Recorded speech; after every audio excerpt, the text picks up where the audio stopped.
很多朋友以为开锅需要把锅烧红，炒菜煎鸡蛋才会不粘锅，其实这只是一种物理现象，并不能达到持久不粘的效果。新铁锅烧成这样，基本算是不能用了。今天就把我专业开锅10几年的经验和方法分享给大家。这是一口无涂层的锻打一体铁锅，更加的结实耐用。用吸铁石吸一下，确定是纯铁锅无疑。铁锅的里外边缘都比较锋利，第一步我们先用磨石打磨一下，这样可以防止使用的时候伤到手。打磨完以后，往锅里加水，放一点洗洁精。铁锅在出厂的时候都会刷一层油，防止生锈。清洗干净了，锅开出来才漂亮，用的也更放心。里外都洗干净，再用水冲洗几遍。接下来用干毛巾把水分擦干，开始操作。开大火烧一下，铁锅会变成蓝色，专业术语也叫烤蓝，这样能烧掉铁板里的杂质，开出氧化层。烧过以后的铁锅就不容易生锈了。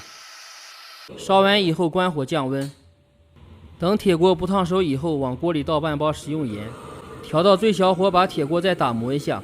盐是颗粒状，能把铁锅打磨得比较光滑，这样以后炒菜就不容易粘锅了。第二，随着盐温度升高，也能吸附掉新铁锅的味道。把盐炒黄以后倒出，这个时候关火，利用锅的余温用猪油把锅擦一下。猪油的吸附性很强，能牢牢地吸附到铁锅表面，慢慢的就会渗透到锅里面，形成油膜以后就不容易生锈了。接下来热锅凉油煎个鸡蛋试一下效果。这个呲啦的声音就是锅气，所以铁锅炒菜会更香，相信用过铁锅的朋友都深有体会。视频都看到这里了，如果觉得对你有用，还麻烦动动您发财的小手点赞支持一下，非常感谢。锅里不用放油，再摊个鸡蛋皮试一下效果。老祖宗传下来的铁锅，第一没有涂层没有漆，吃得更健康更放心。第二，铁锅导热快，炒菜更香。第三，铁锅经久耐用，一口好的铁锅至少能够用10年。所以说铁锅开锅是不需要烧红的，烧红以后不仅达不到不粘的效果，还会破坏铁锅的氧化层，影响使用寿命。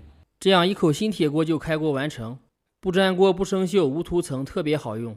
有什么问题欢迎在评论区留言，我们下期见。